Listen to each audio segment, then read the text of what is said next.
What up, YouTube? Before we start the video, we got a very important announcement for you. That's right, we have our new milestone giveaway for 2,000 subscribers. That is a CGC 9.8 graded Thor #1. This cover is a Nick Klein sketch variant that is also signed by Donnie Cates. What? Are you crazy? Yes, we are. When we hit 2,000 subs, we're giving away this bad boy. So make sure to hit that subscribe button, ring that bell, and give us a like. It would be much appreciated because we want to give this away, but we only can do that when we hit 2,000 subs. Let's get to the video. What up, YouTube? I'm Jim.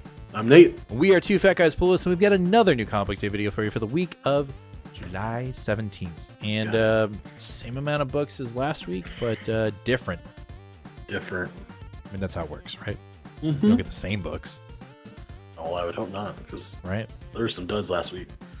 There were some duds last week. That were some duds last week. Anyway, let's just get into it. Let's just forget that ever happened, and let's get into it.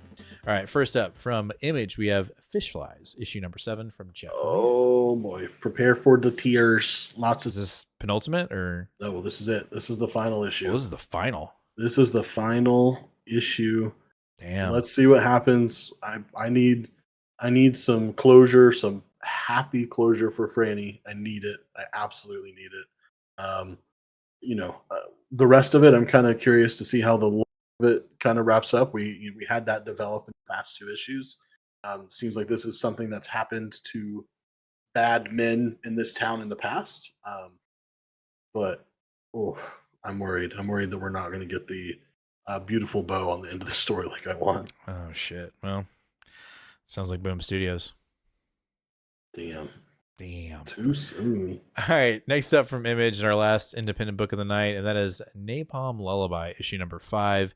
And shit went down in the last issue, and I literally don't know where we're going and what's going to happen, and I fucking love that. So, we got a little bit more like actual superhero comic in this past issue with like a big baddie fighting and like I can't even describe it. It was crazy. It was nuts. This book is knucking futz. So yeah, I'm ready for it. The solicitation says that they're going to learn family tree from an unexpected stranger with a dark motive. Yeah. I don't know. That gets me excited. I love it for sure. Especially since they're on the other side. They're in the danger zone. Anytime dark secrets, definitely Patois. Just gonna say right now, Patois. Yes. All right, jumping over to DC, we're going to kick it off with World's Finest, issue number 29. This is the last of this little, chibi version of our characters. Yeah, the Mite versions. Yeah, this concept I thought was fresh at the beginning, but I'm kind of tired of it, if I'm being honest. World's Finest is still a great book, but, I'm ready to move on, and I'm sure it's being stretched out, drawn out because our writer and artist, Wade and Mora, are on Absolute Power, and their focus is on that. Yeah. So, are we getting an issue after this? Are we? Yeah, we're still rolling. After this, we get a one-shot. Gleb Melanchinoff, who's an artist we enjoy. Then after that, we start a new arc, also without Mora. So we won't have Mora on this book for the foreseeable future. After this issue. Great. That's got me so excited. All right. After that, we've got a part 3 of 5. The end is near for Tom Taylor's Nightwing, and it would appear that we're dealing with Dead Man. I don't know, man. This Heartless arc, this end arc is not, it just doesn't feel like what I wanted. And I know that's very selfish to say. And so I don't know. I just, I guess, the positive of this is that it's not an absolute tie-in. We could say that exactly. They're actually just letting him finish. But I'm not really impressed at this moment. So maybe I'm in the opposite camp. I'm enjoying it. Loving it. Having Bruno Redondo back. I love the way it ended with him getting caught by the cops, and it's like, well, it's a little redundant, but it's fun. It's just easy fun, and I'm curious to see how this is all going to wrap up. A little redundant. I think it's so overdone. But anyway, we'll see what happens. All your Nightwing reading. Yeah, I got so much of it. All right, after that, our last DC book of the night is Wonder Woman, issue number 11, an absolute power tie-in, where Tom King was told that he had to write an absolute power tie-in, and so he did. So we are being ripped out of the current storyline, which is actually kind of on an uptick. It's actually been really good, and now we're just completely squandering it with this absolute power tie-in bullshit. I'm sorry, I'm not happy about it. Even though I do like the main titles for Absolute Power. I think every tie-in that we've read in a ongoing book has been trash. Like, it just hasn't been good. And I think it's because each writer was told, you have to tie this into your book. We don't give a fuck. And it's like, that sucks. That's sad. That's real sad. Yeah. If there are as many words in this, I'm not reading a 20 about absolute power tie-ins. No, it's just not necessary at all. Hey, I'm interrupting the video. It's only because I've got something really important to tell you. I know you know what we're giving away when we hit 2,000 subscribers. I gotta let you know about what we're giving away when we hit 1,250 subscribers. We're giving away this Uncanny X-Men #1 signed by Jim Chung, CGC grade 9.8. When we hit 1,250 subscribers, you could potentially win this, but you have to be subscribed to our channel. So hit that sub button, ring that bell, give us a like. Let's get back to the video, shall we? All right, jumping over to Marvel, we're going to kick it off with the Incredible Hulk, issue number 14. Is this the penultimate? No, I believe we have two more. more. I don't know. Huh. Well, either way, I'm not sure. We got Johnson. We got Nick Klein. So it's going to be good. My only worry is it's going to be rushed. You know, like the series is ending quickly, so, you know, will the ending feel fleshed out? That would be my only concern, because the creative team is amazing, but is the run ending too soon going to make it feel incomplete? And I hope that's not the case. No, I'm not worried about it. He is stuck the landing of almost everything of his that I've read, so I'm not worried about it. Okay. All right. Well, I'll take your word at it. All right, we've got the last issue of The Invincible Iron Man, which is issue, hold on. They don't have it here. I don't know why they don't have 20. it here. 20 from Gary Jerry. You know, will they, won't they? They probably won't.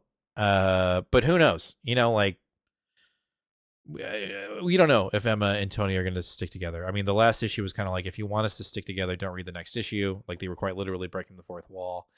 So I guess it's probably pretty safe to assume that they are not going to continue this fake relationship. The thing that will be interesting, and I'm sure we'll get more news after this is released, is who's writing Iron Man after this. I'm sure there'll be some kind of big splash page, and then there will be some kind of announcement at San Diego Comic-Con and big panels. So that is some excitement there. But this Iron Man book is ending at issue 20.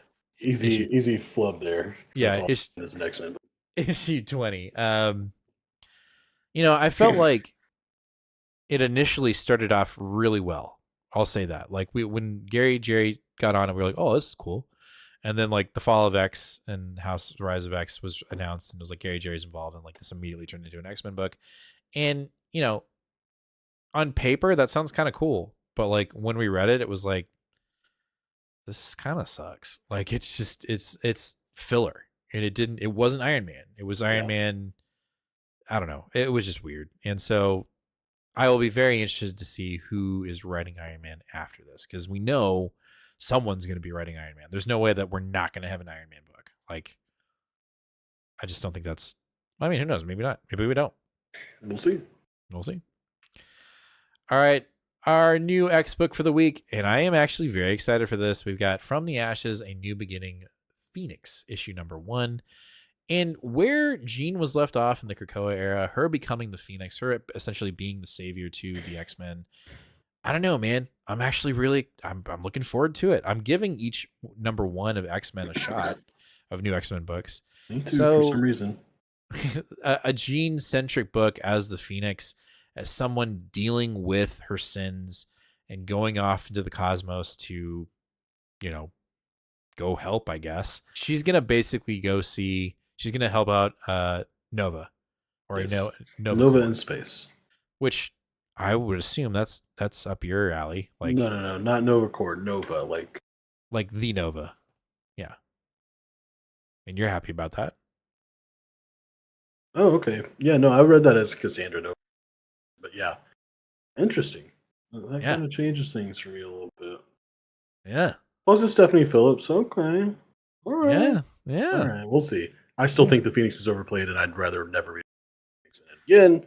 But we'll see. I'm gonna call it. This is Nate's Patois. Oh God. Okay, buddy. All right, moving on to our last book of the night, and that is Ultimate X-Men issue number 5 from Peach Momoko. The actual mutant book we need. Right? It's really good. It's not your typical X-Men book. It's not your typical mutant book. It is Peach's interpretation of the X-Men. And if that turns you off, don't read it because it's amazing. And if you don't like that, then it's not for you. And I love the unapologeticness of the book, of it just she's doing her own thing. And she's doing her own thing within a Hickman build universe. I think that's probably the most crazy thing about this book is like with Hickman and his involvement and his concepts, it almost doesn't even feel like it's even part of that. It is quite literally doing its own thing. Now, will it be cool if somehow Hickman's Ultimate Universe kind of creeps in and we see the maker like show up in one of these books? Yes, that would be cool. We'll have to wait and see. But if it doesn't happen, I'm still happy with the book. I think it's amazing. Yeah. Yeah, I've had a lot of fun with this one too. I don't care how wacky and weird it gets. I'll be on this. Well, that's why it's good. It's weird and wacky. Like it's new. It's doing new things. It's refreshing. That's what we're looking for. So thanks, Marvel, for letting somebody do their own thing. Finally. All right, that's going to do it for this week's new comic book day video for the week of July 17th. Let us know down in the comments. What are you picking up today? What are you reading first? And what's your potential pick of the week? We'd like to know.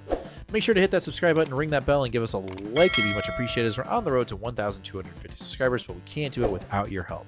So please make sure to hit those buttons and just tell us you love us. We yearn for your love. We yearn for your love. Anyway, we'll catch you guys live this Sunday, 8 o'clock p.m. Central Standard Time, where we'll talk about all these books and more. It may be just Jim this week. We will wait and see. Who knows? But you will get a live show this Sunday where we'll talk about these books. So, can't wait to catch you guys live then. So, as always, fam, be kind to one another and read more comics. Later.